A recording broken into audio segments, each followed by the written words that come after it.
Hello brothers and sisters, welcome home. அனைவருக்கும் போகி பண்டிகை வாழ்த்துக்கள். பசங்களுக்கு ஃபெஸ்டிவல் ஹாலிடேஸ், அதனால் இன்றைக்கி கொஞ்சம் நேரம் நல்லா தூங்கலான்னு பிளான் பண்ணேன். ஆஃபீஸ்க்கு பர்மிஷன் கூட போட்டு போகலான்னு நினச்சேன். ஆனால் பொங்கலுக்கான வேலைகள் தூங்க விடலை. சரி எந்திரிச்சு குளிச்சுட்டு வேலையெல்லாம் பார்க்கலான்னு ஆரம்பித்தாச்சு. நான் பூஜா கேபினட்டும் விளக்கு பாத்திரம்லாம் தேய்ச்சி வச்சுட்டேன்னா பசங்க எழுந்தாங்கன்னா காலையில் படமெல்லாம் தொடச்சி மஞ்சள் குங்கெல்லாம் வச்சுருவாங்க. இன்றைக்கி விண்டோஸ் எதுவுமே ஓப்பன் பண்ணவே முடியல, நல்ல புகையாக இருந்துச்சு. எல்லா விண்டோஸும் க்ளோஸ்லேயே வச்சுருந்தேன். பொங்கலுக்கு இது வரைக்கும் ட்ரெஸ் எடுக்கல, அதனால் ஜனனி ஈகராக வெயிட் பண்ணிகிட்டு இருக்கா, இன்றைக்காவது கூப்பிட்டு போய் ட்ரெஸ் எடுத்து கொடுங்கன்னு. நீங்கள் நேராக ஆஃபீஸ் விட்டு வரும்போது அப்படியே டைரெக்டாக டியூஷனுக்கு அங்கேருந்து எங்களை கூப்பிட்டு போய் ட்ரெஸ் எடுத்து கொடுங்கம்மான்னு கேட்டுட்ருக்கா. வானம் நல்லா செவ்வானமாக இருக்குது, பட் ஓப்பன் பண்ணி தான் வைக்க முடியல. பார்க்கவே ரொம்ப ரம்மியமாக இருக்குது. நிலா கூட இன்னுமே இருக்குது. எவ்வளோ புகை பாருங்களேன்.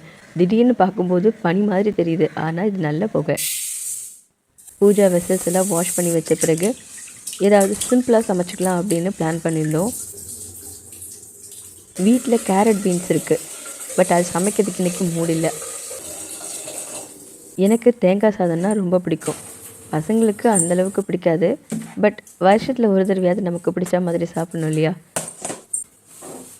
ஸோ இன்றைக்கி தேங்காய் சாதமும் கருணக்கிழங்கு வறுவலும் தான்.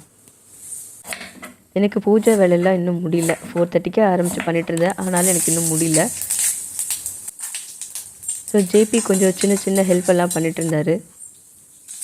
இன்றைக்கி தேங்காய் சாதம் பண்ணும்போது இஞ்சி போட மறந்துட்டேன், பட் அது ஒன்றும் பெருசாக தெரியல, நல்லா தான் இருந்துச்சு. இன்றைக்கி பிரேக்ஃபாஸ்ட் பசங்களுக்கு ரொம்ப கஷ்டமாக இருக்க ஒரு பிரேக்ஃபாஸ்ட் தான். வரகு அரிசியில் கஞ்சி காய்ச்ச போகிறேன். லீவ்னாலே பசங்க கொஞ்சம் லேட்டாக தான் எழுந்துப்பாங்க, பட் இன்றைக்கி அவங்கள தூங்க விடணும்னு தோணலை. பிகாஸ் எனக்கு கொஞ்சம் வேலை அதிகமாக இருந்தது. இன்னொருத்தருக்கு சப்போர்ட்டுக்கு இருந்தால் நல்லாயிருக்குமேனு ஹீட்னாவும் ஜனனியும் எழுப்பி விட்டுட்டேன். சமையல் முடிச்சுட்டு நானும் ஆஃபீஸ்க்கு கிளம்பிட்டேன். பப்பாயாவும் பைனாப்பிளும் வாங்கிட்டு வந்து வச்சுருந்தார். பைனாப்பிள் கட் பண்ணுறேன்னு சொன்னார், பட் ரொம்ப டைம் ஆகிடும், அதனால் பப்பாயாவே போதும்னு சொல்லிட்டேன்.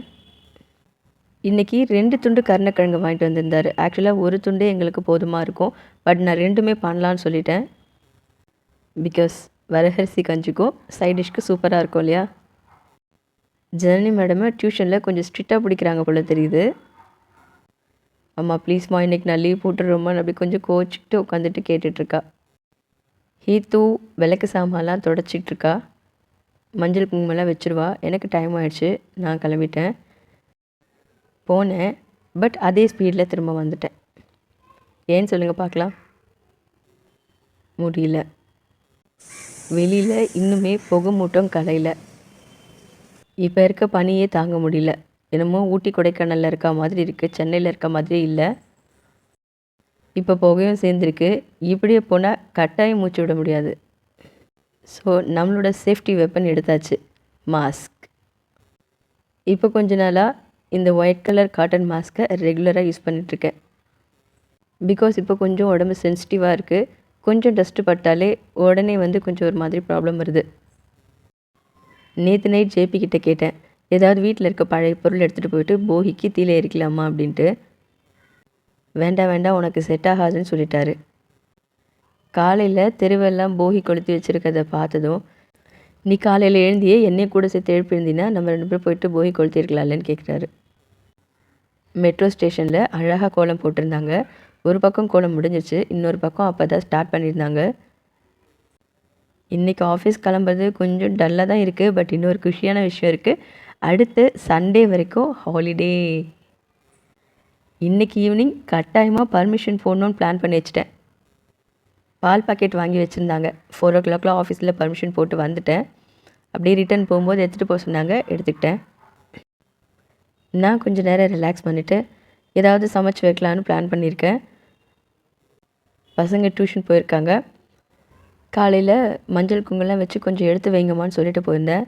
பரவாயில்ல, அவங்களுக்கு தெரிஞ்ச அளவுக்கு அவங்க வச்சுருக்காங்க.